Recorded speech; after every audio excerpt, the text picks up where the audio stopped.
The doors to North Bay trauma didn't open. They exploded inward. 11:52 p.m., third shift. The kind of hour when exhaustion blurs into autopilot and the coffee tastes like burnt rubber and regret. The kind of hour when you pray for quiet and get chaos instead. Two military escorts burst through first, boots hammering tile, faces carved from urgency and something darker. Something that looked like fear. Between them, a gurney rattled and shook under weight and fury, straps pulled tight enough to cut, already darkened with blood that smelled of copper and combat and things that shouldn't happen on American soil. The canine lay rigid on soaked gauze and torn muscle. Belgian Malinois, 7 years of service written in scars. Chest heaving in shallow gasps that sounded too much like drowning. His jaw was clenched, teeth visible, not in a snarl but in something worse. Pain. Pure, blinding, unfiltered pain. His eyes tracked every movement in the room with the precision of a targeting system that had never learned to power down. Someone muttered, "Easy, easy," and reached forward with a gloved hand. The snap came fast enough to crack the air itself. The tech yelped and stumbled backward, more shock than injury, but the damage was done. A ripple went through the trauma bay like a stone dropped in still water. Conversations died. Heads turned. The weight of collective breath held too long, pressed against the walls. "Unstable," someone said. The word hung in the fluorescent glare. "Too aggressive," another voice added, this one belonging to Dr. Marcus Flynn, the attending on duty. 34 years old, 2 years out of fellowship, good hands, good instincts, but no frame of reference for what he was looking at now. Nobody had trained him for this in medical school. Nobody trains you for a soldier who refuses to stand down even when his body is breaking. Security stepped closer to the door, not to help, to contain. Sedatives were mentioned in hushed tones, then restraints, then words nobody wanted to say out loud but everyone was thinking. Euthanasia, humane, necessary. The dog wasn't acting like an animal out of control. That was the part that made it worse. He was acting like a soldier still on mission, still protecting something, still refusing to surrender, even though surrender was the only option left. Blood pooled beneath the gurney in slow, spreading ribbons. The smell of iron mixed with antiseptic and fear. A nurse checked the monitor and swore under her breath. Pressure dropping, heart rate climbing. Time was a luxury they didn't have. One of the escorts swallowed hard, his voice tight with the kind of guilt that comes from surviving when others don't. He took shrapnel during extraction. Hind leg. We couldn't stabilize him in the field. We've been trying for 6 hours. Where's his handler? The question came from a nurse nobody paid attention to most nights. Young, competent, quiet to the point of invisible. The silence that followed was the kind that answers before words do. The escort's jaw tightened like a fist. Killed in action. 6 hours ago. Same explosion that got the dog. Something shifted in the room then. Not sympathy, something heavier. The dog felt it before anyone else did.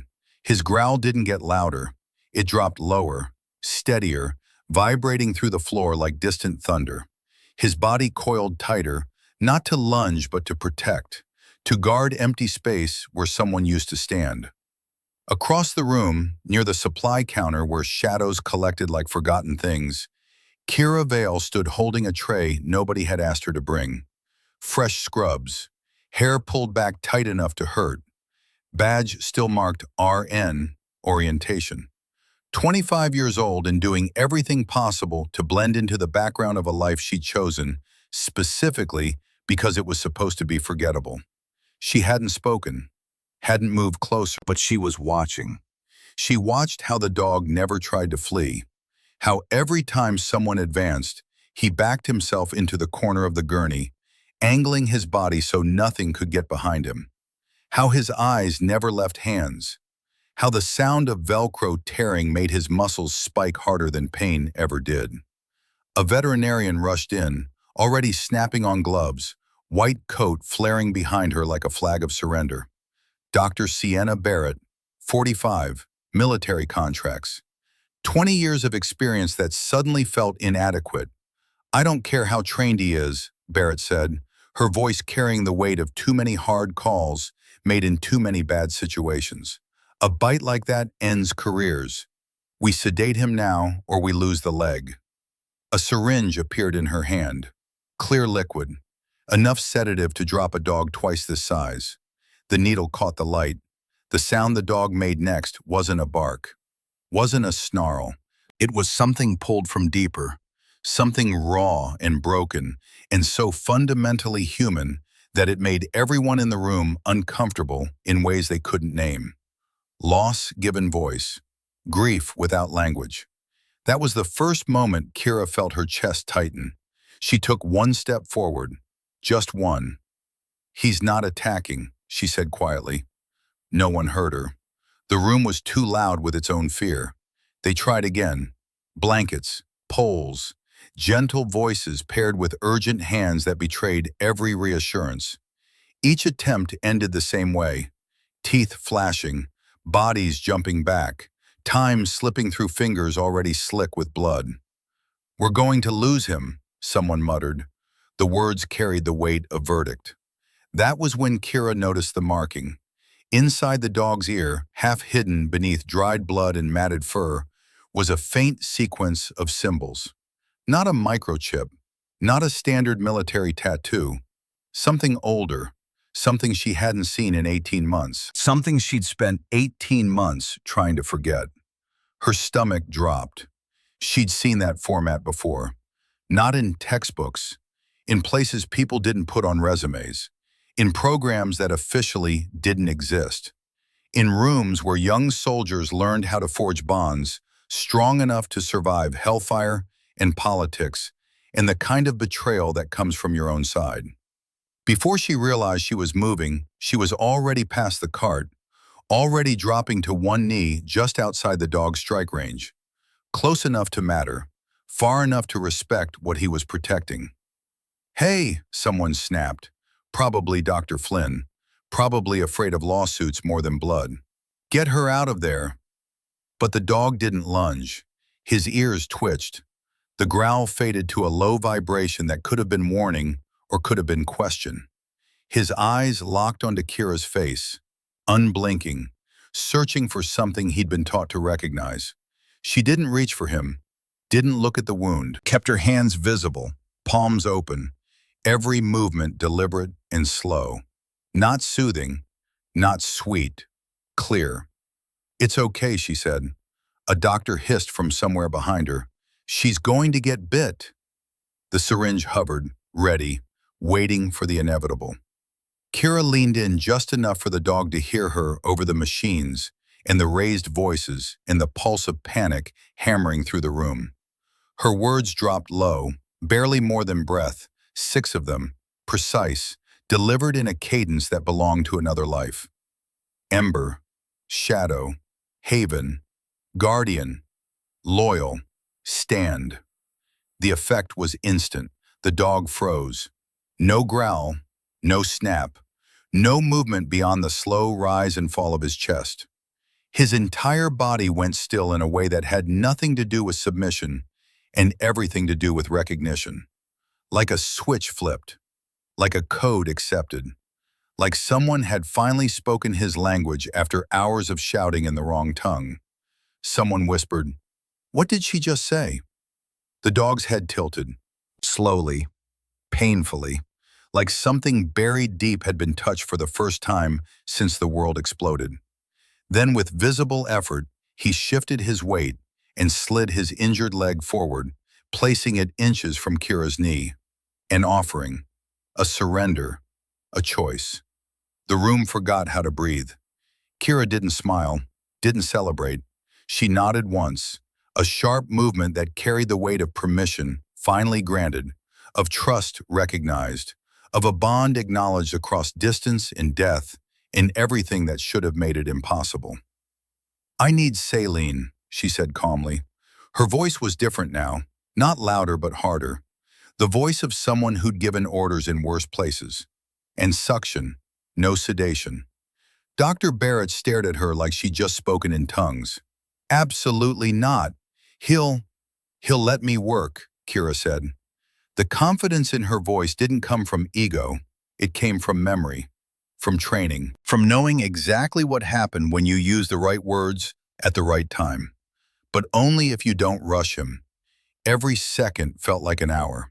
Blood still flowed, but slower now, as if the dog himself was holding on by force of will alone. Fine, Barrett muttered. The word tasted like surrender. But if this goes wrong, it won't, Kira said. She placed her hand behind the dog's neck, fingers resting where a handler's grip would go, where muscle memory lived. The dog let out a soft sound, not a whine, not a growl, something in between, something that sounded like relief. As she began to work, murmuring in a rhythm meant to keep soldiers conscious under fire, the rest of the room faded to background noise. Supplies appeared in her hands without asking. Someone adjusted the light. Dr. Barrett moved closer, watching, learning, her skepticism cracking under the weight of what she was witnessing. No one asked how Kira knew what to do.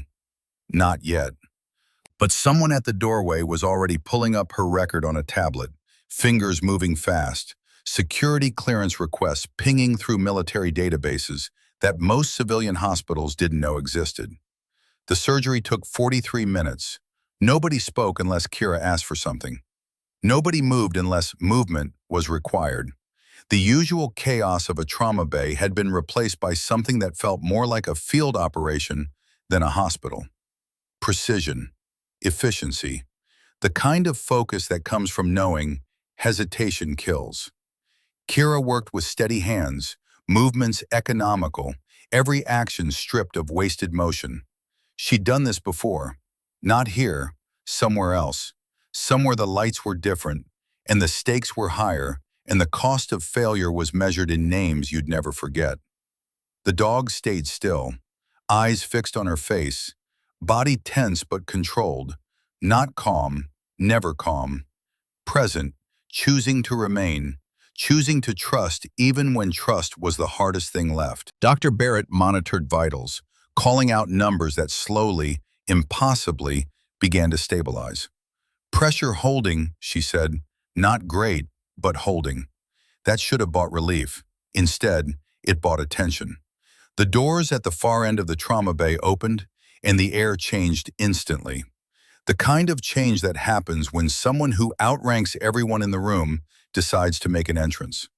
Colonel Augustus Whitmore stepped inside with the kind of authority that didn't need volume or announcement. 62 years old, 3 wars, 2 silver stars, the sort of presence that bent rooms without trying. His uniform was crisp despite the hour. His eyes were sharp despite the years. What's going on here? The question wasn't loud, didn't need to be. The dog reacted before anyone else could. His ears flattened, his breathing hitched. A low growl rolled through his chest. Not wild, not blind, directed, specific, warning. Kira felt it ripple through him like a coiled wire tightening. Her hand pressed more firmly behind his neck. Easy, she murmured. The word carried undertones. Stand down, not a threat. Hold position. The growl didn't stop. The colonel took another step forward, either not noticing or not caring about the response his presence triggered.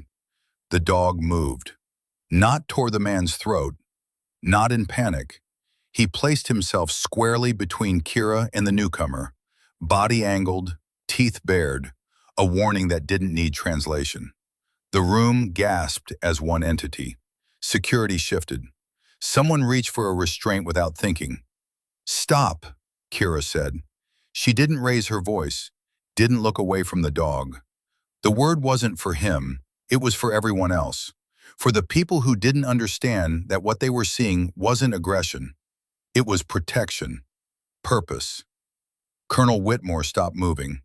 Not because he was afraid, because he was smart enough to recognize when pushing forward would make everything worse. His eyes moved from the dog to Kira. Recognition flickered across his face. Slow, then sudden, then certain. Specialist Vale, he said quietly. The rank was old, outdated, from a file that was supposed to be buried. Kira's jaw tightened. Sir, the room's confusion thickened. Specialist? The young nurse with the orientation badge? The quiet one nobody noticed? Stand down, Whitmore said. The command wasn't for Kira, it was for the room. For the people reaching for phones and protocols and answers they weren't cleared to receive. Everyone out, now. This is above your clearance. Dr. Flynn started to protest. Barrett held up a hand. Don't. You don't want to be here for this conversation. The trauma bay cleared in less than 60 seconds. Only Kira, the dog, Barrett, and Whitmore remained. The dog's growl faded to silence, but he didn't move from his position between Kira and the colonel. You can stand down too, Whitmore said. His voice carried a different tone now, gentle, almost apologetic. I'm not the threat here. The dog didn't believe him, not yet. Kira placed her hand on his neck, using the working grip Cross had taught her. The muscle memory returned unbidden. Training rooms, desert heat, Cross's patient voice.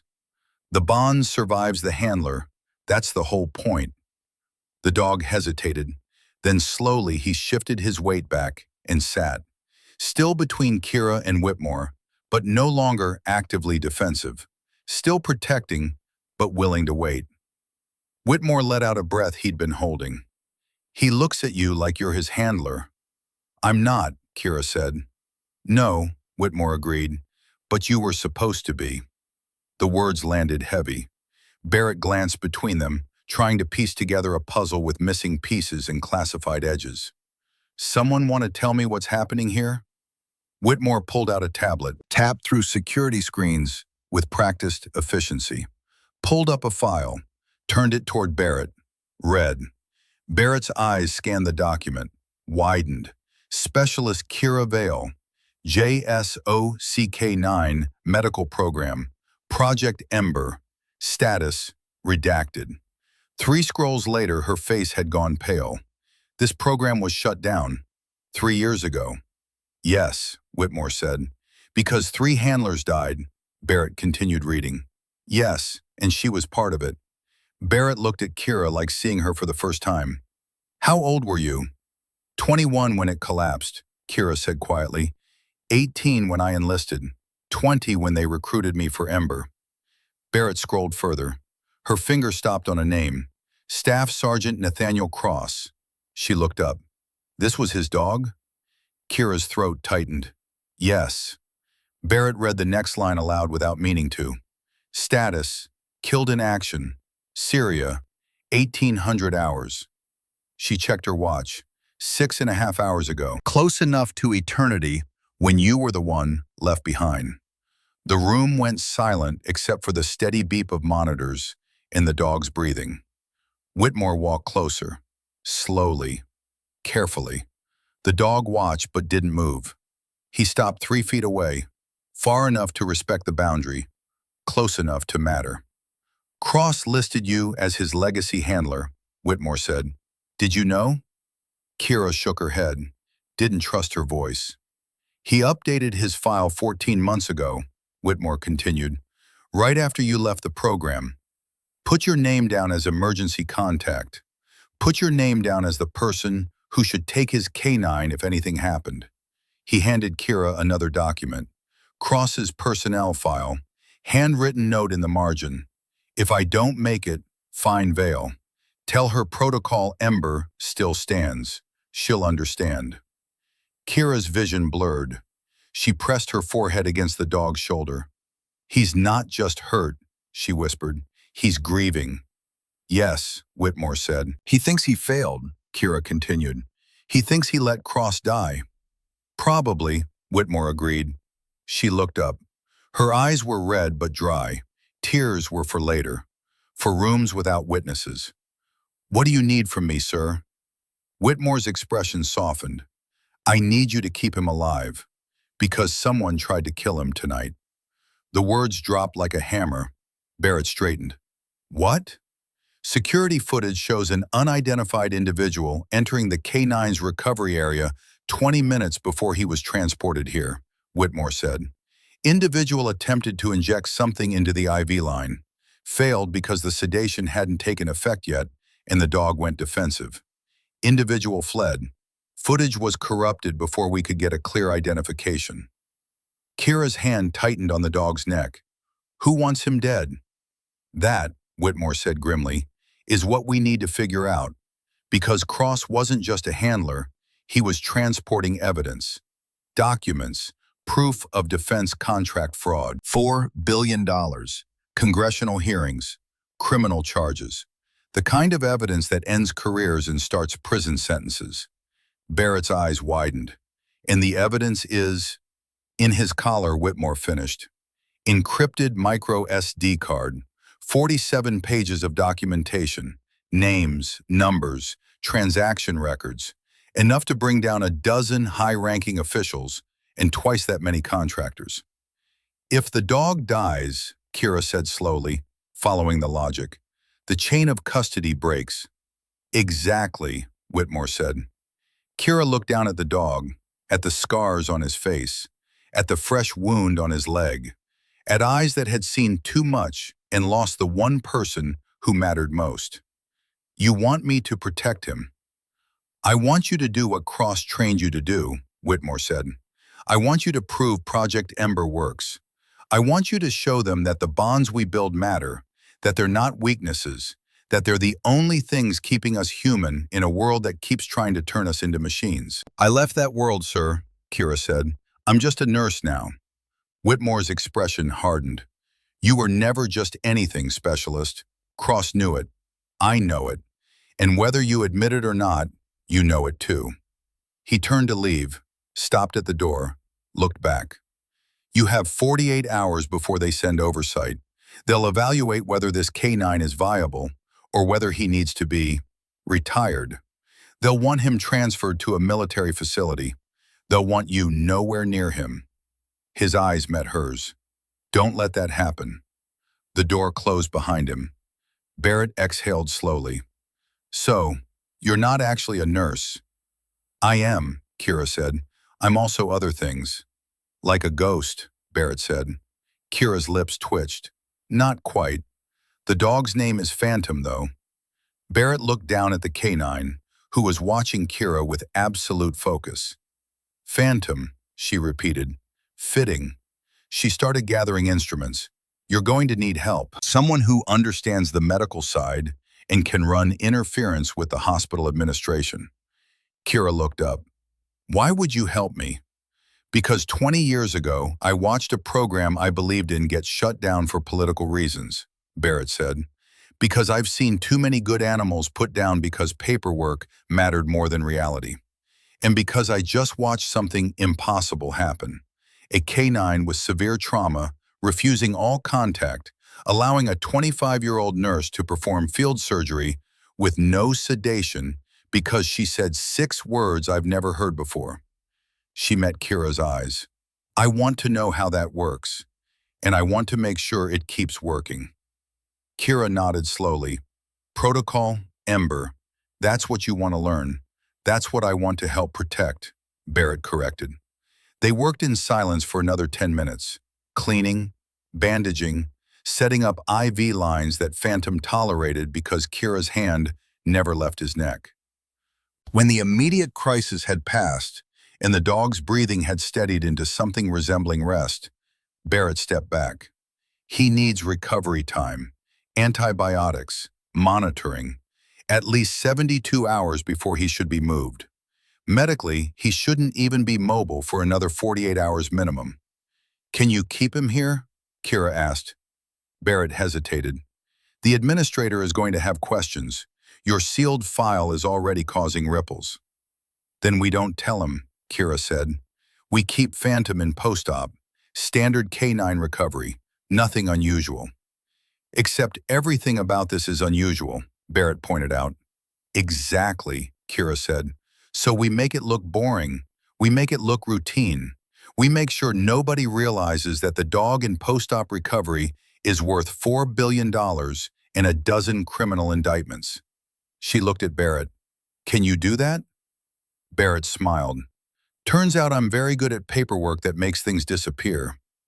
They moved Phantom to a private recovery room, small, quiet, away from the main trauma floor. Kira stayed with him, pulled up a chair that wasn't meant for sleeping but would serve. Phantom rested his head on her knee. Not relaxed, not calm, but present, trusting. Barrett stood in the doorway. "You should go home, get rest. I can watch him." Kira shook her head. "He's been awake for 6 hours, wondering why his handler didn't come back. I'm not leaving him alone now." Barrett nodded. Understood. She turned to go. Paused. "Vale?" Kira looked up. "That thing you did tonight," Barrett said, "saving him when everyone else had given up. That's not something you learn in nursing school." "No," Kira agreed. "It's not." "Where did you learn it?" Kira's hand moved through Phantom's fur. "In places where giving up wasn't an option, where the only choice was trust or die, where bonds were the only thing strong enough to survive the weight of what we asked people to carry." Barrett absorbed that. "Then teach me. Not just the protocols, the why behind them. I want to understand." "Tomorrow," Kira said. "Tonight, I just want to make sure he knows he's not alone." Barrett left.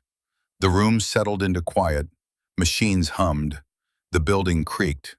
Outside, the city moved through its 3 a.m. rhythm of sirens and insomniacs and people who'd given up on sleep. Kira sat in the chair that wasn't comfortable and watched Phantom breathe. His eyes were open, watching her, making sure she was real, making sure this wasn't another dream where he woke up alone. She placed her hand on his neck, using the working grip Cross had taught her. Felt his pulse. Steady now, strong. The training rooms came back. Cross's voice. "You're not replacing the handler. You're honoring what they built together." Phantom's breathing deepened. Not sleep, but rest. The kind that comes from finally believing you're not alone. Kira closed her eyes, saw Cross's face, the way he'd smiled when she'd gotten it right, the way he'd corrected without judgment, the way he'd believed in her when the program was collapsing and everyone else was running, the way he'd taken the blame so she could walk away clean. "I'm sorry, Sarge," she whispered to the empty air. "I should have stayed. I should have fought." But she hadn't. She'd left, buried herself in civilian work, convinced herself that forgetting was the same as healing. And now Cross was dead, and his last act had been to make sure his canine found her. Her phone buzzed. Text from an unknown number. She checked. Military routing code. "Cross left you something. Check your apartment. Package arrived this morning. W. Whitmore, always 3 steps ahead." Kira looked at Phantom, at the way his breathing had finally steadied, at the trust in his eyes that she didn't feel like she'd earned yet. "Tomorrow," she told him, "tomorrow we figure out who wants you dead. Tomorrow we start proving that what Cross believed in was worth dying for. Tonight, we just survive." Phantom's eyes drifted closed, still tense, still ready to wake at the first wrong sound, but trusting enough to try. Kira leaned back in the chair, closed her own eyes, felt the weight of 48 hours pressing down like a countdown.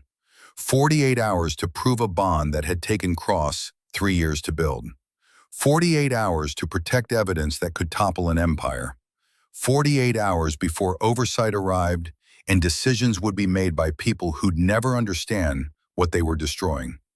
She'd thought leaving the military meant leaving the fights behind.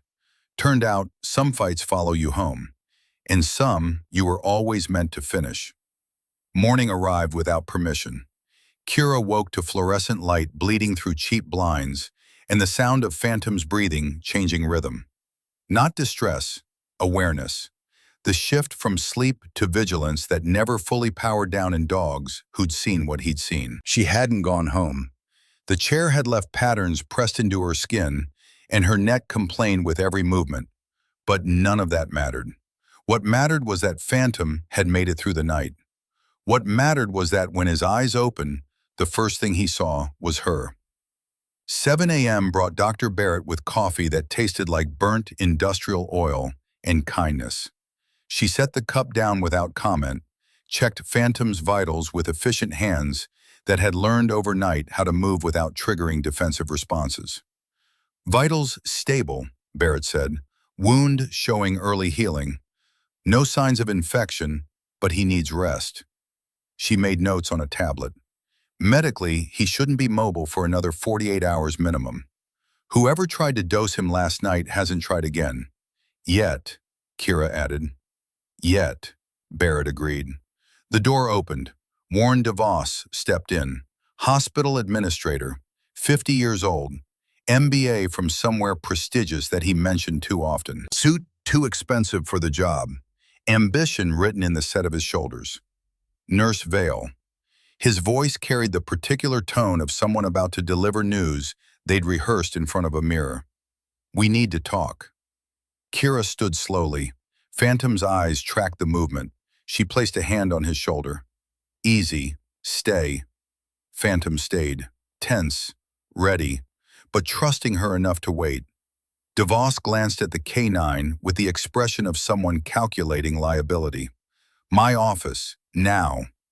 Dr. Barrett can monitor him, Kira said. This isn't a request, DeVos replied. The walk to his office felt like being escorted to execution. Polite, inevitable. The kind of thing that happened in buildings with HR departments and legal teams and policies designed to protect institutions rather than people. DeVos's office smelled like leather and air freshener, trying to mask years of stress sweat. Diplomas on the wall, photos with politicians, the careful construction of someone who'd learned that image mattered more than substance. He gestured to a chair. Kira remained standing. DeVos sighed, sat behind his desk, pulled up a file on his computer, turned the monitor toward her. Kira Vale, 25 years old, registered nurse, hired 6 months ago, excellent performance reviews, 0 disciplinary issues. He looked up. Until last night.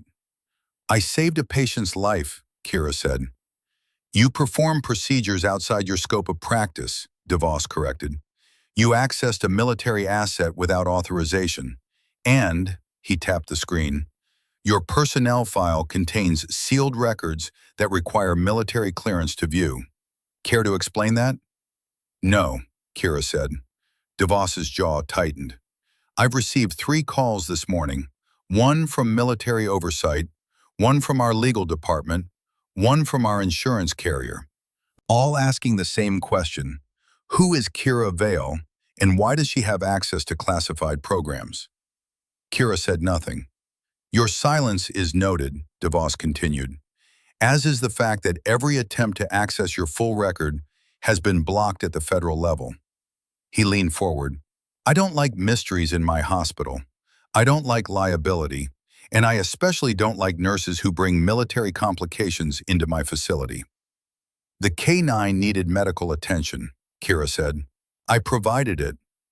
The K9 is being transferred to a military facility, DeVos replied, today, and you are being placed on administrative leave pending investigation into your credentials and clearance status.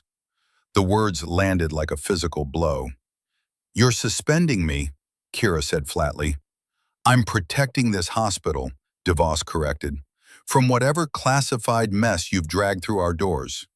He stood. Your access badge is deactivated. Security will escort you from the premises. Do not return until the investigation concludes. The K9 trusts me, Kira said. Her voice stayed level, controlled. If you move him now without proper handling, he'll become defensive. People will get hurt. That's no longer your concern, DeVos replied. He pressed a button on his desk. Security, please escort Nurse Vale out of the building. 2 guards appeared in the doorway, young, uncomfortable, following orders they didn't understand. Kira looked at DeVos, memorized his face, the small cruelty in his eyes, the satisfaction of someone who just won a bureaucratic victory and mistaken it for actual power. This isn't over, she said quietly. Yes, DeVos replied. It is. The walk to the exit felt longer than it should have. Staff members watched, whispered. The young nurse who'd done something impossible last night was being removed like a security threat. The story would spread, mutate. By lunch, she'd be a spy. By dinner, a liability. By tomorrow, forgotten. At the exit, Kira stopped. Looked back toward the recovery wing where Phantom waited. One of the guards cleared his throat. "Ma'am, you need to leave." She left. Outside, the morning sun felt like insult. The parking lot was half full with the early shift. Normal people starting normal days at normal jobs, where classified past stayed buried and saving lives didn't get you suspended. Her phone buzzed. Text from Barrett. "They're moving him in 20 minutes. Military transport." I tried to delay. DeVos overruled me. Kira's hands tightened on the phone. Another text. "Whitmore is fighting it. Might buy you an hour. Maybe two." An hour wasn't enough. 2 hours wasn't enough. Phantom needed time, needed stability, needed someone who understood that grief didn't operate on administrative timelines. She called Whitmore. He answered on the first ring. "I heard." "DeVos suspended me," Kira said. "They're transferring Phantom." "I'm working on it," Whitmore replied, "but I don't have authority over civilian facilities. And DeVos has lawyers who are very good at citing regulations." "Then override him," Kira said. "Pull rank, federal jurisdiction, whatever it takes." "I'm trying," Whitmore said. His voice carried frustration. "But there's pushback. Someone higher up wants this canine in military custody. Now." "Who?" Kira demanded. "That's what I'm trying to figure out," Whitmore replied. "Give me time." "Time is what we don't have," Kira said. She hung up, stood in the parking lot, watched the sun climb, felt the familiar weight of helplessness that came from knowing the right thing to do and having no authority to do it. Her phone buzzed again. Unknown number. She almost didn't answer. Then thought about Cross, about messages from the dead, about packages arriving with perfect timing. She answered. "Specialist Vale." The voice was male, older, carried the particular authority of someone used to being obeyed without question. "This is Major Griffin Ashford. I'm with military oversight. We need to meet." "I'm suspended," Kira said. "I'm aware," Ashford replied. "Meet me anyway. There's a diner 2 blocks from the hospital. Lose. I'll be in the back booth." "Why should I?" Kira asked. "Because I have questions about Project Ember," Ashford said. "And because the dog you saved last night is scheduled for behavioral evaluation at 1400 hours. If he fails, he'll be euthanized by 1700.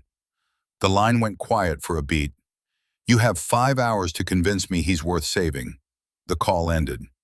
Kira stood motionless. 5 hours. Phantom had 5 hours before someone with a clipboard and a protocol manual decided whether his life had value. She started walking. Lou's Diner was the kind of place that existed in every town with a military presence. Cheap coffee, cheaper food, booths with cracked vinyl and tables that wobbled. The kind of place where conversations happened off the record and decisions were made without witnesses. Major Ashford sat in the back booth exactly as promised. 43 years old, fit, sharp eyes that had seen too much and forgiven too little. Uniform pressed to regulation perfection, face carved from granite and disappointment.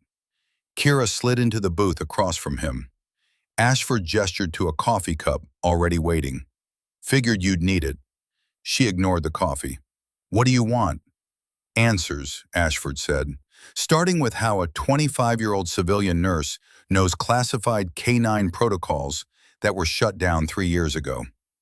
"I was part of the program," Kira said. No point lying. He already knew. "Project Ember," Ashford said, the experimental handler bonding initiative, designed to create stronger psychological connections between canines and handlers. He pulled out a tablet, showed her a file. Shut down after 3 handlers died in a 6-month period. Kira's throat tightened. "I know." "Do you?" Ashford's voice went hard. "Because one of those handlers was my son." The words hit like artillery. Kira looked at the file, at the photo. Lieutenant David Ashford, 26 years old, killed during a training exercise when his K9 failed to respond to commands during a simulated ambush. The bond that was supposed to save him had gotten him killed instead. "I'm sorry," Kira said quietly. "Are you?" Ashford asked. "Because from where I'm sitting, you're the reason the program existed. You and Staff Sergeant Cross. He built the protocols. You tested them. And when they failed, good men died." "That's not what happened," Kira said. "Then tell me what did," Ashford demanded. "Because the official report says handler error, says emotional attachment compromised tactical judgment, says my son died because he trusted a dog more than his training." "The official report is wrong," Kira said. Her voice stayed level, but something underneath it was cracking. "Your son died because someone gave him the wrong protocols, because someone sabotaged the program." Ashford's eyes narrowed. "That's a serious accusation." "It's the truth," Kira said. "The protocols worked.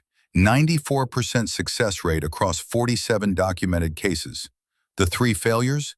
All happened after the program was flagged for review. All happened after someone started pressuring handlers to modify the bonding techniques. All happened after politics got involved." "Prove it," Ashford said. "I can't," Kira admitted. "The files were sealed. Evidence was classified above my clearance. Cross tried to testify. They buried him, sent him overseas, made sure his voice didn't matter." "Convenient," Ashford said. "The man who could prove your theory is dead." Kira leaned forward. "Cross died protecting that dog, died protecting evidence that someone very powerful once destroyed." "You think that's coincidence?" "I think you're desperate," Ashford said. "I think you're trying to justify a program that got my son killed. And I think the dog in that hospital is a liability that should be put down before anyone else gets hurt." "He's not a liability," Kira said. "He's a soldier who lost his handler. He's grieving, he's traumatized, but he's not broken." "How do you know?" Ashford challenged. "Because I worked with him last night," Kira said. "Because he could have killed me and didn't. Because he responded to protocols that your report says don't work. Because he chose to trust me when every instinct told him not to trust anyone." Ashford was silent for a long moment. Then he pulled up another file, showed her footage from the hospital. Security camera, black and white, Phantom on the gurney, staff backing away, then Kira kneeling, speaking, Phantom responding. "What did you say to him?" Ashford asked. "Protocol Ember command sequence," Kira replied. 6-word reset code designed to establish trust baseline. "Where did you learn it?" Ashford pressed. "Cross taught me," Kira said. "When I was 20 years old and convinced I could save everyone. Before I learned that some systems are designed to fail. Before I learned that speaking truth gets you buried." Ashford studied her. "You left the program?" "Yes," Kira said. "Why?" "Because I was 24 years old and 3 men were dead, and everyone was looking for someone to blame," Kira said. Her voice cracked slightly. "Because Cross took the fall so I could walk away clean. Because I was a coward." "Or because you were smart," Ashford said quietly. He closed the tablet. "I've read your file, all of it, called in favors, got access to the sealed sections. You know what I found?" Kira said nothing. "I found evidence that you weren't responsible for the failures," Ashford continued. "I found testimony from Cross stating that protocols were modified without his authorization. I found documentation that 3 weeks before my son died, someone in the chain of command ordered handlers to reduce bonding time and increase stress conditioning." He looked at her. "Someone wanted the program to fail." "Who?" Kira asked. "That's what I've spent 3 years trying to figure out," Ashford said. "And last night, when Cross was killed and his K9 showed up at a civilian hospital with evidence worth $4 billion, I started to get answers." He pulled out another document, slid it across the table. Kira picked it up, read. Her eyes widened. "General Donovan Cage," Ashford said, "retired 2 years ago. now CEO of Aegis Defense Solutions, one of the largest military contractors in the country. He was our commanding officer when Project Ember was operational. He was the one who ordered the protocol modifications. He was the one who pushed for the program to be shut down after it started producing evidence that his company was defrauding the government. And Cross found proof, Kira said slowly. Cross found everything, Ashford replied. Documents, communications, financial records, enough to send Cage and a dozen others to prison for 20 years. He encrypted it, put it in the one place no one would think to look. His dog's collar, Kira finished. Ashford nodded. And now Cage needs that dog dead. Needs the evidence destroyed. Needs anyone who knows about Project Ember to disappear. He looked at Kira. You're a loose end specialist, just like Cross was. Just like that canine is. Just like I am, now that I've connected the dots. Then why are you telling me this? Kira asked. Because my son died believing in a program that I destroyed, Ashford said. His voice carried weight, regret, grief that had calcified into purpose. Because I've spent 3 years blaming the wrong people. And because if we don't act now, Cage will bury this so deep it'll never surface. What do you need from me? Kira asked. I need you to prove the protocols work, Ashford said. I need you to show the evaluation board that Phantom isn't a broken dog. I need you to demonstrate that the bond Cross built can transfer, that Project Ember wasn't a failure. Kira shook her head. The evaluation is in 5 hours. DeVos banned me from the hospital. I can't even get near Phantom. I can get you near him, Ashford said. I have authority to override civilian administration in matters of military asset security. He pulled out a badge. Temporary military consultant clearance, valid for 72 hours. It's not much, but it's enough. He slid it across the table. Kira stared at it. This is your career if it goes wrong. I'm aware, Ashford said, but my son died for this program. Cross died for it. I'm not letting Cage bury it without a fight. He met her eyes. Are you? Kira picked up the badge. No, she said. I'm not. They drove back to the hospital in Ashford's vehicle, military sedan. Quiet. The radio played news about congressional hearings and defense spending and scandals that hadn't broken yet, but would. Ashford broke the silence. The evaluation board arrives at 1400. 3 officers, 1 veterinarian, 1 behavioral specialist. They'll want to see Phantom respond to standard commands. They'll want to see stress tests. They'll want to see if he's safe to maintain or too damaged to salvage. He's not damaged, Kira said. I know, Ashford replied, but they don't, and they won't believe it unless you show them something undeniable. How? Kira asked. Ashford pulled into the parking lot. By doing what Cross trained you to do. By proving that bonds aren't weakness. By showing them that sometimes the only way to save a soldier is to honor what they're fighting to protect. He parked, looked at her. You have 4 hours, he said. Use them. They entered through the main doors. DeVos was at the front desk. His face went red when he saw Kira. I had you removed, he started. Ashford stepped forward, showed credentials. Major Griffin Ashford, military oversight. Nurse Vale is now operating under federal authority as a military consultant. Your suspension is overridden. DeVos sputtered. You can't just... I can, Ashford interrupted, and I am. You have a problem with that, call the Pentagon. Otherwise, stay out of our way. DeVos's mouth opened, closed, opened again. He looked like a fish drowning in air. Ashford walked past him. Kira followed. Behind them, DeVos grabbed his phone, started dialing. Kira didn't need to hear the conversation to know what was happening. Lawyers, complaints, threats of lawsuits and jurisdictional overreach. None of it would matter in 4 hours. Either Phantom would pass the evaluation or he wouldn't. Either Project Ember would be vindicated or buried forever. Either Cross's death would mean something or it would be another casualty filed under acceptable losses. They reached the recovery wing. Dr. Barrett was waiting outside Phantom's room. Relief flooded her face when she saw Kira. Thank God. They tried to move him an hour ago. He wouldn't let the transport team near him. Is he hurt? Kira asked. No, Barrett said. Just defensive, protective, acting like he's guarding something. He is, Kira said. He's guarding Cross's memory. She opened the door. Phantom was in the corner, alert, tense. The wound on his leg was bandaged, but he was favoring it. His eyes tracked every movement with the focus of something that had learned trust was expensive and betrayal was cheap. When he saw Kira, something changed. Not relaxation, not calm, recognition. His ears shifted forward, body still tense but waiting.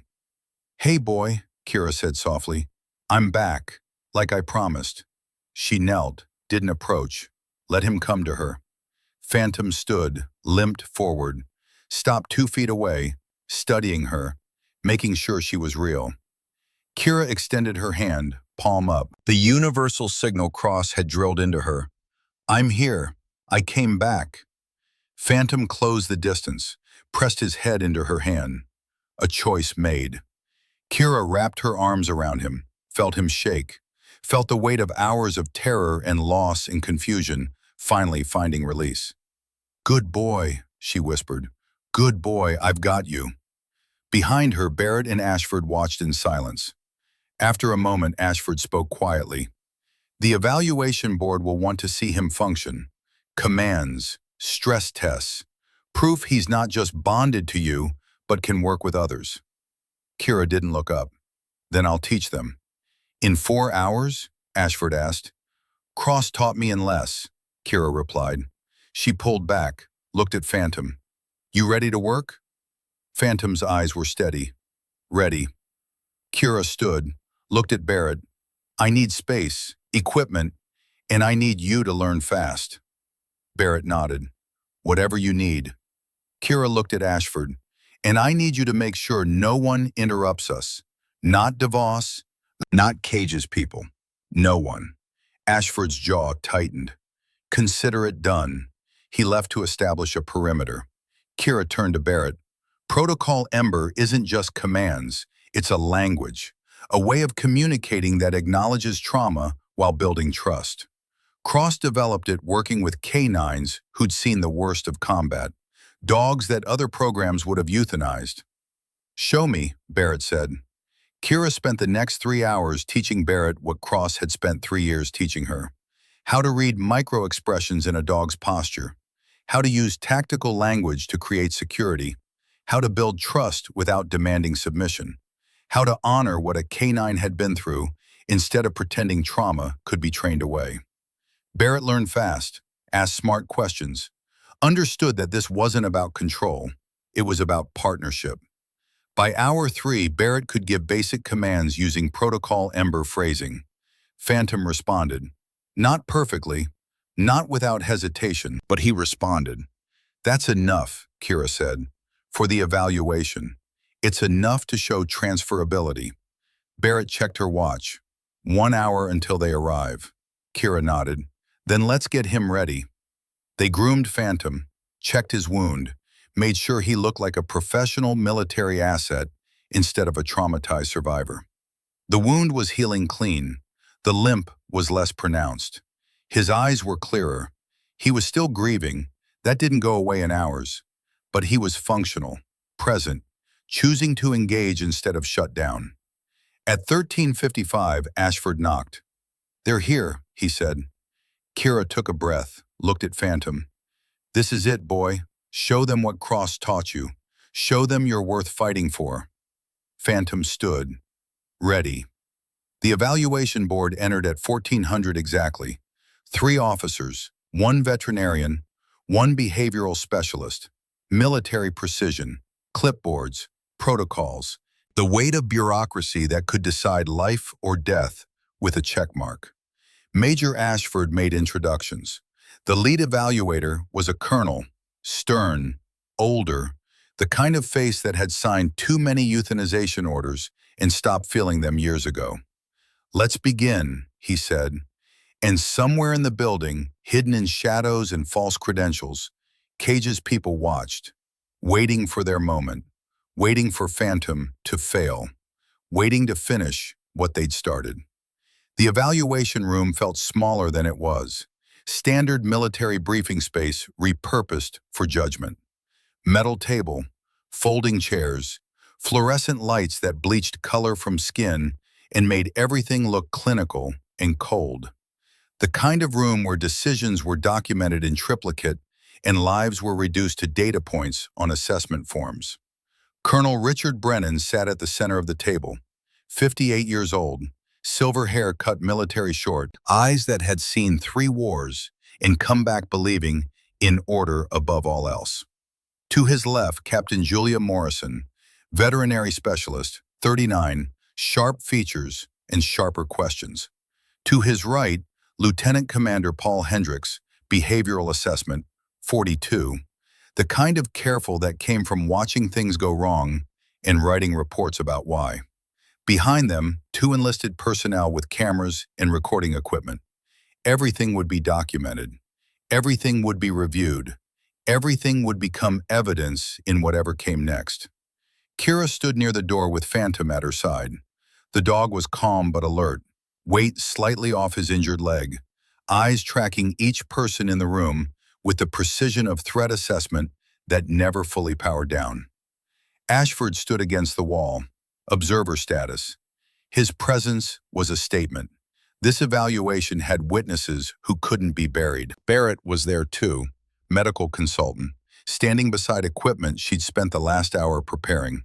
Portable exam table, stress test materials, everything needed to demonstrate that Phantom was viable for continued service or viable for retirement. Either way, viable meant alive. Colonel Brennan opened a folder, reviewed documents with the slow deliberation of someone who'd already made up his mind but needed to follow procedure anyway. K9 Phantom, he read aloud, 7 years old, Belgian Malinois, 93 pounds, 3 deployment tours, 16 confirmed operations. Handler, Staff Sergeant Nathaniel Cross, deceased as of yesterday, 1800 hours. He looked up. "We're here to determine if this asset can be reassigned or if euthanization is the humane option." Captain Morrison spoke next. Her voice was clinical but not unkind. "Medical evaluation shows shrapnel wound to right hind leg, surgical intervention successful, prognosis good for full recovery. However, behavioral concerns remain significant." She glanced at her notes. Multiple reports of aggression toward hospital staff, refusal to accept handling from trained military personnel, defensive posturing indicating severe psychological trauma. "He lost his handler less than 24 hours ago," Kira said. Her voice was controlled, but something underneath it was sharp. "He's grieving, not broken." Brennan's eyes shifted to her. "Nurse Vale, your presence here is irregular. Major Ashford has vouched for your expertise, but I want to be clear. This evaluation follows military protocol. Your emotional attachment to the animal is noted, but irrelevant to our assessment." "I don't have emotional attachment," Kira replied. "I have professional experience with canine trauma recovery that your protocols don't acknowledge." Brennan's expression hardened. "The protocols that got 3 handlers killed? The protocols that saved 47 others," Kira countered. "The protocols that were working until someone sabotaged them." "That's a serious allegation," Lieutenant Commander Hendricks said. His voice carried the particular skepticism of someone trained to spot manipulation. "Do you have evidence?" "Not yet," Ashford interjected from his position against the wall. "But we're working on it." Brennan closed the folder with deliberate finality. "Then we proceed with standard evaluation." He gestured to Morrison. "Begin with physical assessment." Captain Morrison stood, approached Phantom slowly, professionally, hands visible, movements non-threatening. She stopped 6 feet away. Phantom's muscles tensed. His eyes tracked her hands. Not aggressive, watchful. I need to perform a basic physical examination, Morrison said. Her voice was calm. Evaluate wound healing, check vitals, standard procedure. Phantom's growl was low, steady, a warning that didn't need elaboration. Morrison stopped moving, looked at Kira. Can you help with this? That defeats the purpose, Brennan said. The assessment is whether he can function with handlers other than Specialist Vale. If he can only work with her, he's not a military asset. He's a liability. Then let me show you how to approach him, Kira said. Protocol Ember isn't about one person. It's about communication that acknowledges trauma while building trust. We're not here to learn new protocols, Brennan replied. We're here to evaluate this dog under existing standards. Your existing standards are why you lose 20% of combat canines to behavioral retirement, Kira said. Her voice stayed level but carried weight. Cross developed something better. Let me prove it. Brennan studied her, then looked at Ashford. Major, you're endorsing this? I'm endorsing results, Ashford said. Cross's methods worked. My objections were based on incomplete information. I was wrong. The room went quiet. An admission like that from someone like Ashford carried implications. Brennan considered, then nodded slowly. 5 minutes. Show us this protocol. Kira turned to Barrett. You ready? Barrett stepped forward. Kira had spent 3 hours teaching her. 3 hours to compress 3 years of training. It wasn't enough. It would have to be enough. Phantom, Kira said. Her voice shifted. Not louder, different. The tone that belonged to field operations and trust established under fire. Protocol Ember. Phoenix. Phantom's ears shifted forward. His body stayed tense, but the quality changed, from defensive to attentive. Dr. Barrett is going to examine you, Kira continued. She uses the protocol. You know the protocol. You trust the protocol. She nodded to Barrett. Barrett approached, stopped at the same distance Morrison had, but her hands moved differently, slower, palms up. And when she spoke, she used the phrases Kira had taught her. Shadow, Barrett said quietly, the second word of the 6-word sequence. I see you. I acknowledge what you've been through. I'm not a threat. Phantom's growl faded to silence. Haven, Barrett continued, moving one step closer. I'm offering safety, not demanding submission. Another step. Guardian, Barrett said. I recognize your purpose. I honor your service. She was close enough to touch him now. Phantom's eyes moved between Barrett and Kira, checking, making sure this was acceptable. Loyal, Kira said from behind him. She's earned approach. Give her trust. Phantom held position, allowed Barrett to place her hand on his shoulder, to check his wound, to perform the examination that 3 military handlers had failed to complete because they'd used commands instead of communication. Barrett worked efficiently, professional, checked vitals, examined the surgical site, made notes on her tablet. The entire time, Phantom remained still. Not calm, still grieving, but functional. Present, choosing cooperation over defense. Stand, Barrett finished, the final word. Her hand moved in a specific pattern over Phantom's head, not petting, a release signal. You're done. Well done. Phantom stepped back, returned to Kira's side. The entire examination had taken 4 minutes. The evaluation board was silent. Captain Morrison broke it first. That was remarkable. That was Protocol Ember, Kira said. That's what Cross developed. That's what saves dogs your protocols would euthanize. Lieutenant Commander Hendricks leaned forward. But it requires specialized training, time investment, resources. How do you scale that across an entire K9 program? You teach it, Kira said, the same way you teach any tactical skill. You invest in handlers. You acknowledge that building trust is as important as building discipline. And if the handler dies? Brennan asked. The question was pointed. If Cross is gone, and Vale is the only one who can work with this dog, What happens when she's unavailable? Then you train someone else, Ashford said, like she just trained Dr. Barrett in 3 hours. The protocols are transferable. They're just different from what you're used to. Brennan made a note, turned to a fresh page in his folder. Let's proceed to stress evaluation. Kira's stomach tightened. Stress evaluation meant simulated combat scenarios, loud noises, unexpected movements, situations designed to trigger trauma responses. It was necessary to determine if a canine could still function operationally. It was also where traumatized dogs broke. We'll use standard protocols, Brennan said. Recorded gunfire, simulated explosion, handler separation scenario. He looked at Kira. You'll need to step out of the room. That's a mistake, Kira said. It's the evaluation, Brennan replied. If he can't function without you present, he fails. If you trigger a full PTSD episode without support structure, you'll destroy any progress he's made, Kira countered. Cross wouldn't put a dog through stress testing this soon after handler loss. There are protocols for trauma recovery that you're ignoring. We don't have the luxury of time, Brennan said. External pressures are forcing this timeline.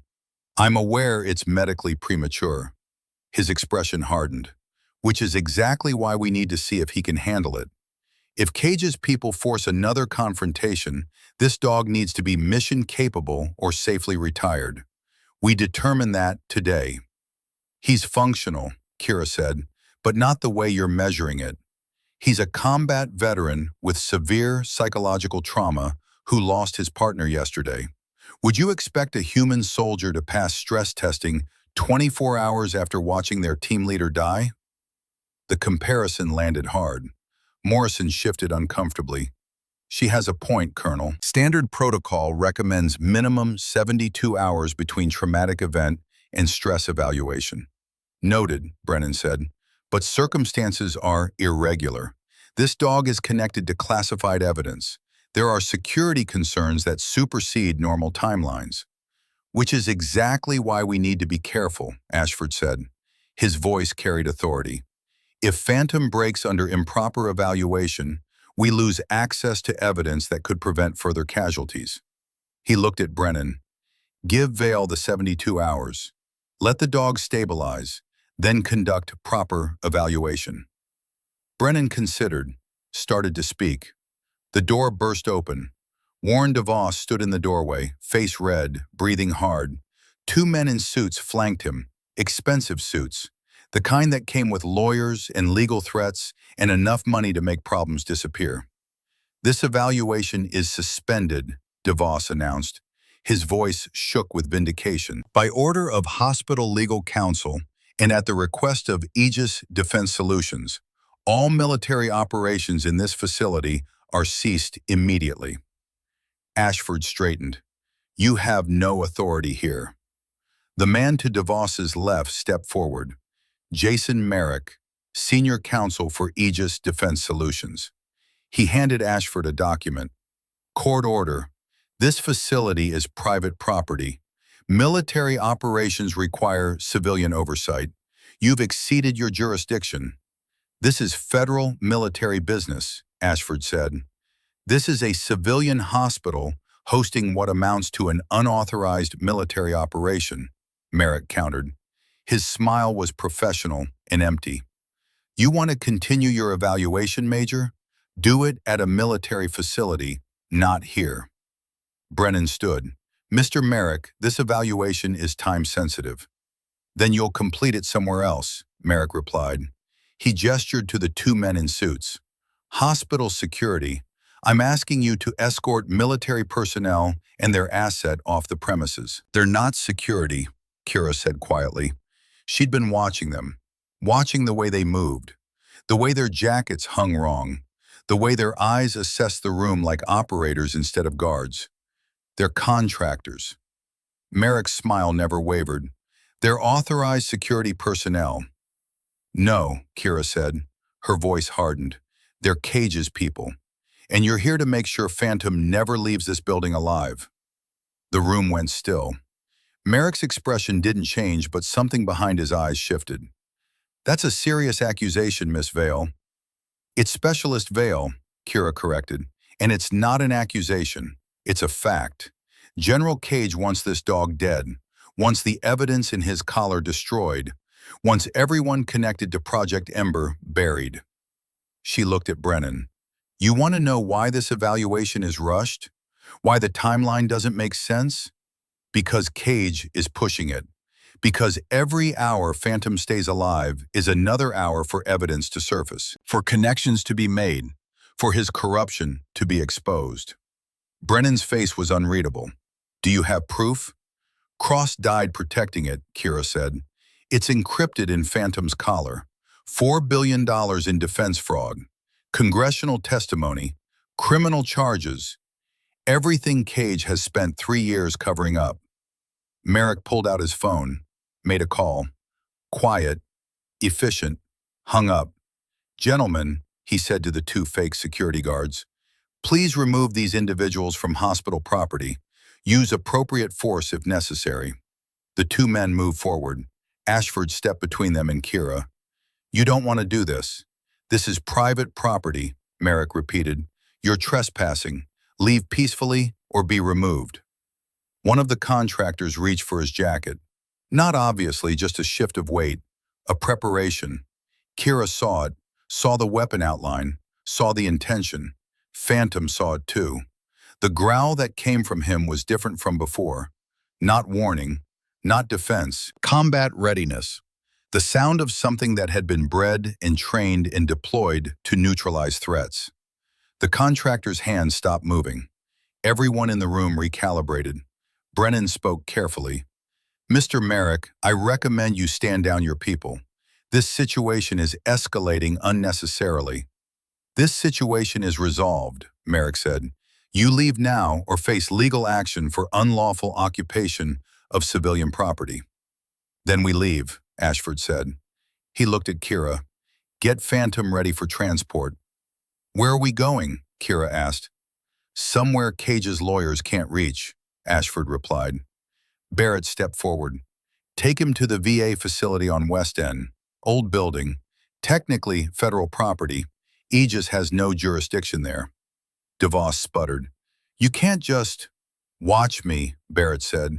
She looked at him with the particular contempt of someone who'd spent 20 years watching bureaucrats prioritize policy over lives. I'm going with them. You have a problem with that? Fire me. I'll have a new job by morning. She started gathering equipment. The contractors moved to block the door. Ashford's hand went to his sidearm. Not drawing, just resting there. A statement. I'm authorized to use lethal force in defense of classified assets, he said calmly. You're preventing military personnel from executing lawful duties. Stand aside. The contractors looked at Merrick. Merrick's jaw tightened. This isn't over. No, Ashford agreed. It's not. But it's not happening here. They moved as a unit. Kira, Phantom, Barrett, Ashford. Morrison and Hendricks followed after a brief hesitation. Even Brennan came, clearly recognizing that whatever was happening had moved beyond standard evaluation into something that required his presence to witness. In the hallway, more contractors waited. Not hospital security, too many, too tactical, positioned wrong for crowd control. Ashford counted them. 6, plus the 2 behind us. He looked at Kira. Can Phantom move fast? If he has to, Kira said. Then we move fast, Ashford replied. They headed for the service exit. Behind them, footsteps. Not following, flanking. The contractors were coordinating, herding. This is a trap, Kira said quietly. I know, Ashford replied, but we don't have choice. They want Phantom isolated. We need to get him somewhere defensible. The VA facility, Barrett said, 20 minutes by car. Old building but solid. Multiple exits and... She pulled out her phone, made a call. I know people there who won't ask questions. They reached the service exit. Ashford's vehicle was in the loading zone. Military sedan. Armored. Fast. Get in, Ashford ordered. Kira opened the door. Phantom jumped in despite his injured leg. Barrett climbed in beside him. Morrison and Hendricks got into a second vehicle with Brennan. Ashford started the engine. Behind them, 3 black SUVs pulled out of parking spaces. Following, not hiding it, Ashford accelerated, called someone on his radio, spoke in coded language Kira half recognized from another life. Backup, federal agents, witnesses who couldn't be intimidated by corporate lawyers. The SUVs stayed close, not overtaking, just maintaining presence, making sure Ashford knew they were there, making sure he knew Cage's reach extended beyond courtrooms. 20 minutes felt like hours. They pulled into the VA facility parking lot just as sunset bled orange across deteriorating buildings that had housed broken soldiers for 70 years.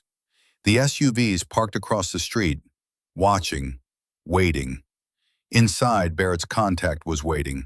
Dr. Raymond Torres, 68 years old, retired military physician, ran the chronic care ward on volunteer hours and stubborn refusal to accept that his country had forgotten its veterans. This way, Torres said, didn't ask questions, didn't need to. He'd seen enough desperate situations to recognize one more. They moved Phantom to a secure room. Old surgery suite, unused but maintained. Torres had keys to sections of the building administration had forgotten existed. Safe for now, Torres said, but those men outside won't leave. They will if we give them a reason, Ashford said. He pulled out his phone, made calls, each one deliberate, strategic, building a perimeter of witnesses and authority that Cage couldn't simply bulldoze. Kira sat with Phantom. The dog was exhausted, limping heavily now, the adrenaline of escape fading into pain and stress. "You did good, boy," she said quietly. "Just a little longer. Hold together a little longer." Phantom's head rested on her knee, too heavy, too tired, but trusting. Barrett set up medical monitoring. Morrison helped. Professional, efficient. Whatever doubts they'd had about Kira's methods had evaporated when contractors showed up with weapons and legal threats. Brennan stood apart, watching, evaluating. Finally, he approached Kira. "I need to see the evidence," he said. "Whatever Cross died protecting. I need to verify it's real." Kira looked at Phantom's collar, reached for the buckle. Phantom's eyes opened, alert despite exhaustion. "Easy," Kira murmured. "I need to borrow something, just for a minute." She unbuckled the collar carefully, felt along the inner lining, found the small sealed compartment Cross had designed. Inside, a micro SD card smaller than a fingernail. She handed it to Brennan. He pulled out a tablet, inserted the card, entered security credentials, waited while encryption cycled through military-grade verification. His face went pale. "Jesus Christ," he whispered. "What is it?" Morrison asked. "Everything," Brennan said. His voice was hollow. "Transaction records, communications, testimony from handlers who were silenced, documentation of protocol modifications that weren't authorized, financial records showing Cage accepted bribes to shut down Project Ember." He looked at Ashford. "This goes all the way to the Pentagon." "How high?" Ashford asked. "Congress," Brennan replied. "Defense Appropriations Committee. At least 4 members, maybe more."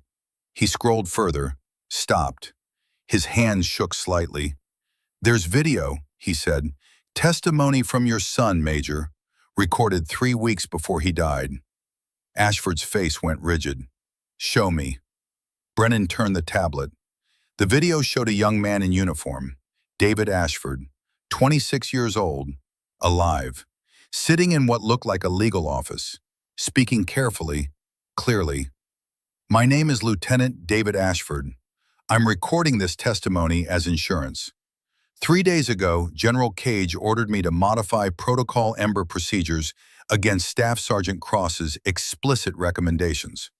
He said the program was taking too long, said bonds needed to be established faster, said political pressure required results. I followed orders. The modified protocol put my K9 under extreme stress, damaged the trust we'd built. I reported concerns, was told to continue, or face court-martial. I believe General Cage is intentionally sabotaging Project Ember. I believe he's doing this to protect defense contracts that are under investigation. I believe if this continues, handlers will die. If you're watching this, I'm probably one of them. The video ended. Ashford stared at the blank screen. His jaw worked. His eyes were wet, but no tears fell. He knew, Ashford said finally. His voice cracked. My son knew. And I... He stopped, couldn't finish. You didn't know, Kira said quietly. Cage made sure of it, made sure the investigation blamed protocols instead of sabotage, made sure you spent 3 years hating the wrong people. Ashford looked at her. I'm sorry, for what I said, for what I believed. Don't apologize, Kira replied. Help me finish this. Help me make sure Cross and your son didn't die for nothing. Brennan was still scrolling. His expression grew darker. There's more. Communications showing Cage ordered the hit on Cross, contracted it out to make it look like enemy action. He looked up. This isn't just fraud, it's murder, multiple counts. Then we need federal authorities, Morrison said. FBI, military CID, people Cage can't intimidate. Already called them, Ashford said. His phone buzzed. He checked it. They're 10 minutes out. Outside, engines started. The SUVs moving closer, not leaving, closing in. They know federal agents are coming, Barrett said. They're making their move now. Ashford moved to the window, looked out, counted. 8 contractors, armed, spreading out, covering exits. They're going to breach, he said. Can we hold them? Kira asked. For 10 minutes? Ashford's expression was grim. Maybe, if we're lucky. Torres appeared in the doorway. I've got 12 veterans upstairs. Combat experience. They heard what's happening. He smiled. Turns out old soldiers don't appreciate corporate mercenaries attacking their hospital. Ashford stared at him. You're mobilizing patients? I'm informing American citizens that hostile actors are threatening federal property, Torres corrected. What they choose to do about it is their business. Behind him, men appeared, 60s, 70s, some in wheelchairs, some with canes, all with eyes that remembered what combat looked like, all with expressions that said they'd been waiting years for someone to tell them they still mattered. One of them, a man in his 70s, with a Vietnam veteran cap and scars that told stories, stepped forward. Name's Mike Richardson, Sergeant, Marines, 3 tours. He looked at the contractors outside. Those boys think they're operators? Let's show them what real soldiers look like. This isn't your fight, Ashford said. Like hell it isn't, another vet replied. This is our home, our hospital, our brothers and sisters inside these walls. Someone wants to attack that? They go through us. The contractors outside were at the doors now, testing locks, looking for weaknesses. Ashford made a decision. Positions on exits. Don't engage unless they breach. Federal agents are 4 minutes out. We just need to hold. The veterans moved with surprising efficiency. Years might have passed, bodies might have aged, but muscle memory of tactical positioning didn't fade. They knew how to defend ground, how to create overlapping fields of observation, how to make 8 contractors think twice about breaching a building full of unknown numbers. Kira stayed with Phantom. The dog was alert now, battle-ready despite exhaustion and injury. He knew what was coming, had been through it before, in other countries, other buildings, other moments where everything came down to holding position and hoping backup arrived in time. It's okay, Kira told him. We're not alone.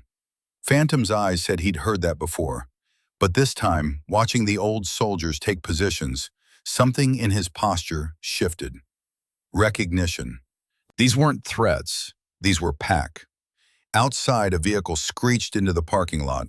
Federal sedan, unmarked but obvious. 2 agents got out, badges visible, weapons drawn. The contractors hesitated, looked at each other, at the building, at the agents, calculating odds, measuring consequences. One of them spoke into a radio. listened, nodded. They withdrew, walked to their SUVs, drove away. Not fleeing, tactical retreat. The mission had changed from elimination to containment. Cage would have to find another way. Federal agents entered the building, showed credentials. Special Agent Sarah Reeves and Special Agent Marcus Chen, FBI, Organized Crime Task Force. Major Ashford? Reeves asked. Here, Ashford replied, we received information about classified evidence related to defense contract fraud, Reeves said. We're here to take possession and ensure witness safety.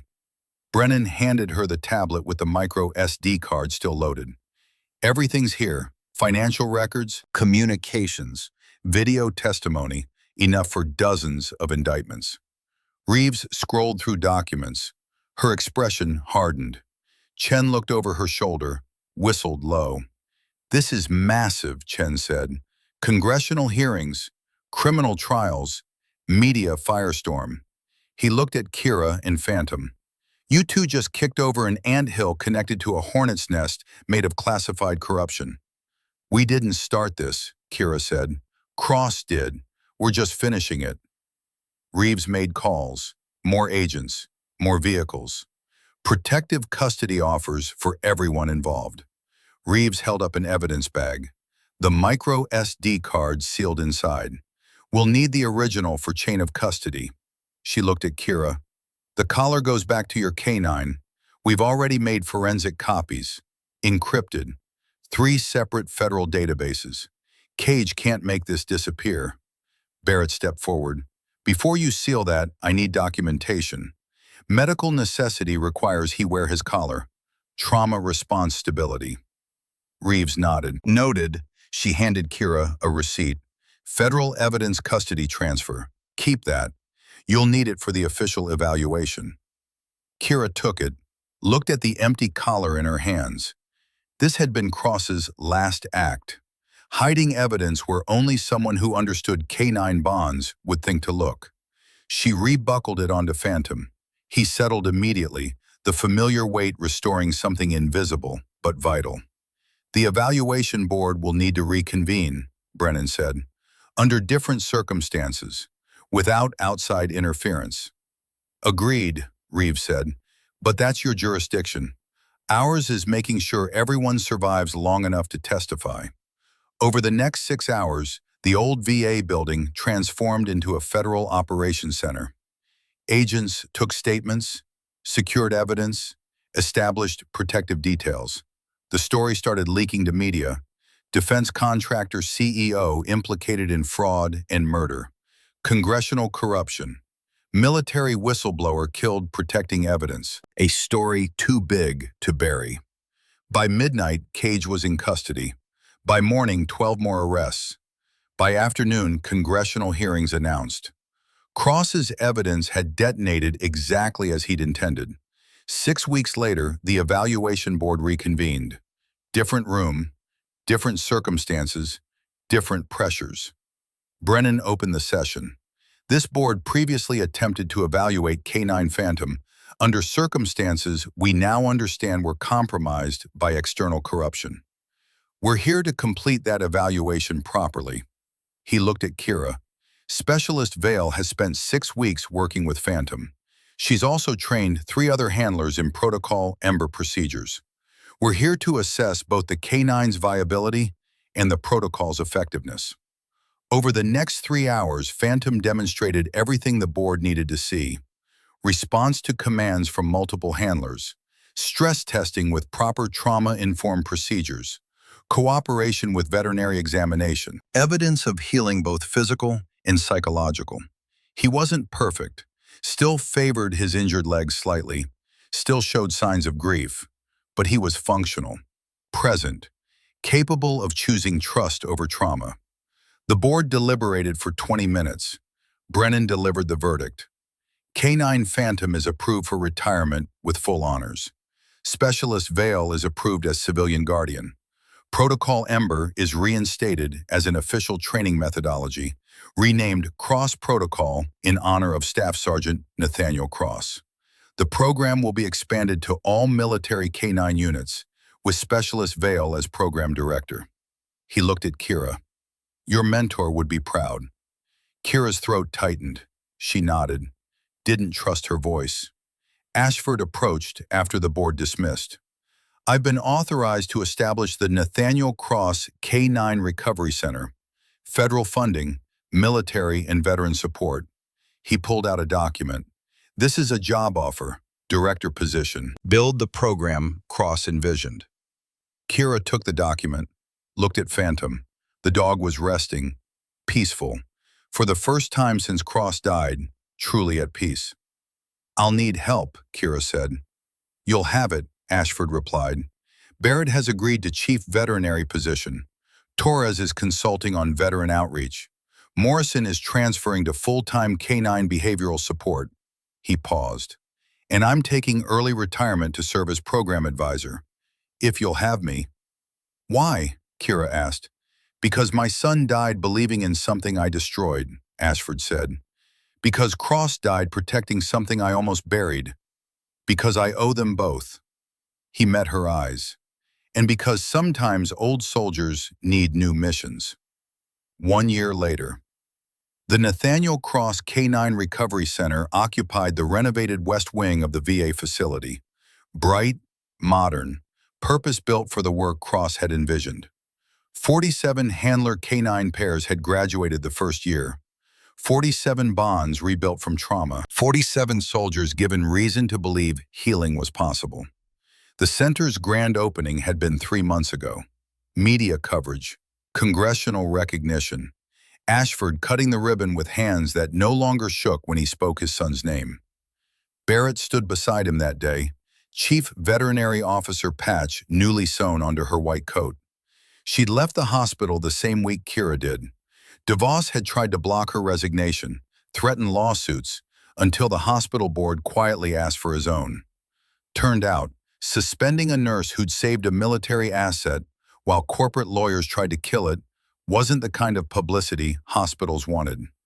Last Kira heard, DeVos was working insurance reviews in Nebraska. Fitting.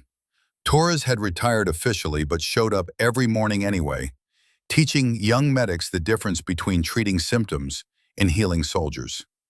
The veterans who'd stood guard that night became the program's first volunteer mentors. Mike Richardson ran the peer support group. 12 old soldiers who thought their war was over, learning they still had battles worth fighting. Even Merrick had faced consequences. Disbarred after FBI raids revealed he'd knowingly obstructed federal investigations. Aegis Defense Solutions dissolved in bankruptcy, assets seized to pay restitution. Cage would die in prison, his empire dismantled brick by the evidence Cross had protected with his life. But those were yesterday's victories. Accounting, justice served in courtrooms and congressional hearings. Important, but not the point. The point walked through the center's gates every week.